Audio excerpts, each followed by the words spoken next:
Please like this video and subscribe to my channel. It really helps me out. In this video, we spend some time visiting the Wat Sorasak historical landmark. It's a chedi surrounded by elephants. We then made our way to the huge Sukhothai Historical Park, where we spent many hours touring the many buildings and visiting the statues, and watched the sun go down behind a Buddha statue.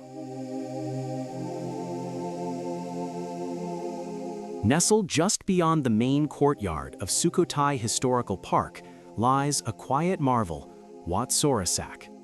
At first glance, it's modest, but step closer and you'll find yourself surrounded by a circle of stone elephants frozen mid-stride. This chedi, dating back to the early 15th century, stands like a lotus blooming from the earth.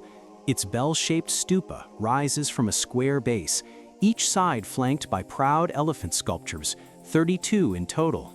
Their trunks curled, their eyes solemn, they evoke both strength and serenity.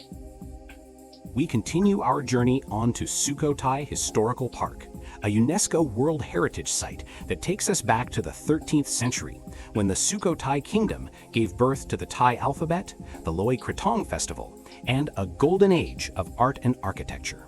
Sukhothai means dawn of happiness. Today, the park preserves over 190 ruins across 70 square kilometers, where lotus ponds reflect towering Buddha statues and crumbling temple spires. Using a local golf cart, we make our way to our first stop, the King Ramkhamhaeng Monument. In the heart of Thailand's first kingdom, his stone statue sits in quiet dignity, watching over the land he once shaped with wisdom, innovation, and compassion. This is King Ramkhamhaeng the Great, ruler of Sukhothai from 1279 to 1298, a visionary who created the Thai alphabet carved into stone over 700 years ago and still used today. The monument, built in 1969, captures this spirit. His seated pose evokes both serenity and strength. His face, modeled after Sukhothai-era Buddha images, reflects the harmony between leadership and spiritual wisdom. Behind the seated statue of King Ramkhamhaeng, a black stone panel bears the famed inscription that echoes through Thai history. Carved in graceful script, it recounts a kingdom of fairness, prosperity, and spiritual devotion. This is where the Thai alphabet was born. The panel stands as a quiet sentinel of literacy, leadership, and legacy. Leaving the King Ramkhamhaeng monument behind, we cruise past the quiet ruins of Wat Sra Sri. That stupa rising above the trees? It's a silent sentinel of Sukhothai's spiritual past, once a place of victory and prayer, now a peaceful echo of centuries gone by.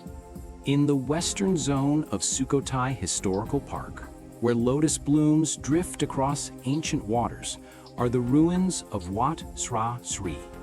Its name means Temple of the Sacred Pond, and that pond, Trapong Traquan, has mirrored devotion, reflection, and quiet resilience over the centuries. Wat Sra Sri dates back to the 14th century, during the golden age of the Sukhothai Kingdom. Its elegant stupa, built in classic Sukhothai style, holds relics that once drew pilgrims from across the region. The seated Buddha, calm and graceful, reflects the kingdom's artistic ideals, serenity, balance, and spiritual clarity. So here we have a sitting Buddha and a walking Buddha. Here you see me giving Buddha a high five. As the camera glides across the tranquil waters of Tra Peng Tra Kwan, lotus blossoms ripple gently in the breeze, framing Wat Sra Sri suspended in time.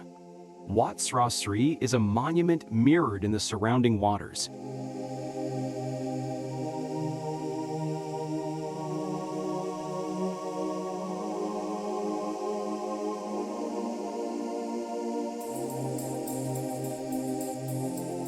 Continuing on our journey across this sprawling park, we make our way to the next stop.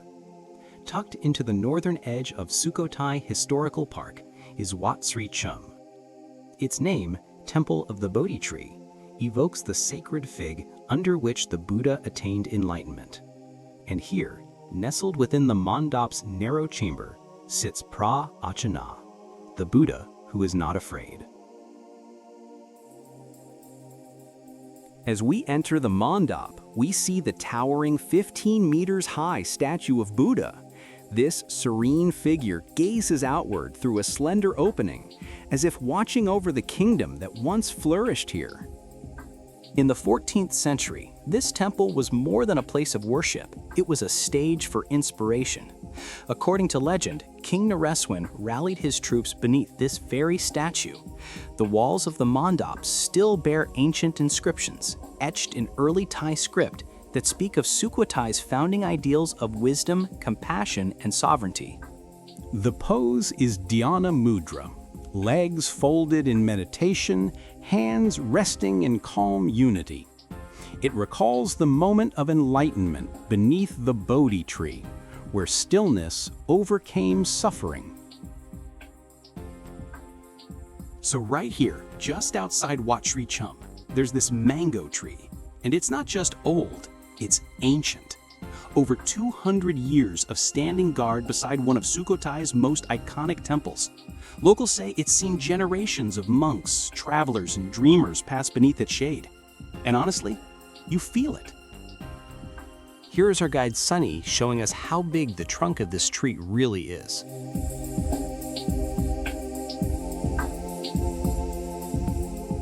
Beside the towering presence of Wat Si Chum stand the ruins of Wiha Noi with an exposed Buddha statue.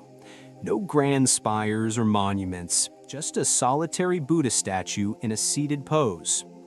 This was once a place of intimate worship, a smaller assembly hall where monks gathered and quiet prayers were offered in the early morning air. Today, its walls may be worn, its roof long gone, but the spirit remains. Wiha Noi isn't just a ruin, it's a reminder that even the humblest space can hold profound quiet beauty.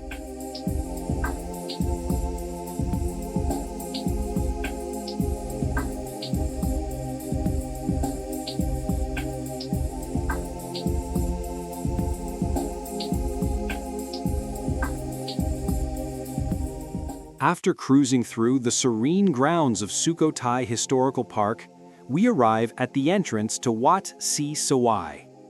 Before Sukhothai was a kingdom, and before Buddhism took root in these lands, Wat Si Chum was already here, standing as a Hindu sanctuary in the heart of what would become Thailand's first capital. Wat Si Chum stands as a striking anomaly. A temple that built at a time before Thailand was Thailand.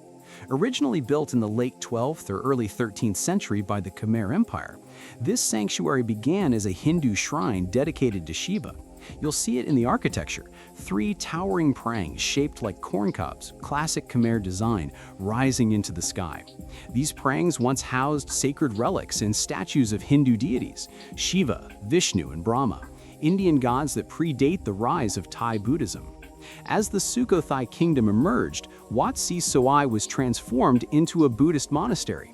The laterite walls and added viharns reflect this shift, a fusion of faiths, a layering of belief systems that makes this site a uniquely compelling visit. Today, Wat Si Chum is more than a ruin. It's a living timeline carved in stone, where Khmer grandeur meets Thai serenity. You can see that previously there was a statue present there, but now it has been removed or destroyed. This was their attempt at making windows in the walls, as they didn't fully understand the concept of structural spaces for windows, so they built columns inside the window openings for structural support. While driving around the park, we came across one of the fastest and most agile snakes you might encounter in this region. The Oriental rat snake, also known locally as the Thai rat snake. It's a non-venomous and generally shy snake, though it may hiss or bluff if threatened.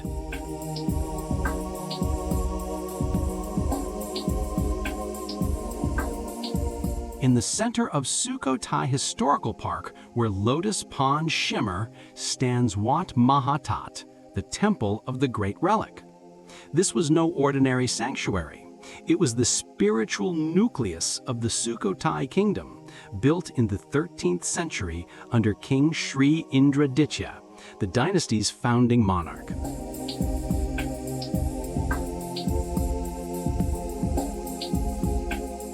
Thailand's most graceful artistic innovations, the walking Buddha. The walking Buddha always walks to the right. The figure's proportions are deliberately stylized with elongated limbs, a fluid torso, and a tranquil smile that radiates inner peace.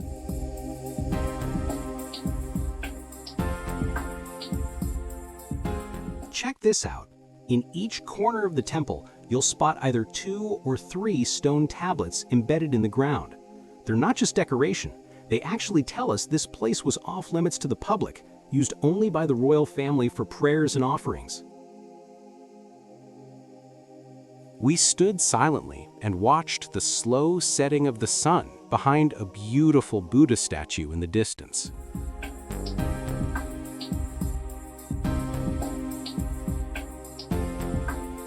Coming up in the next and final video of my Thailand series, I showcase our stay at the beautiful Legenda Hotel with a delightful dinner and dancing show.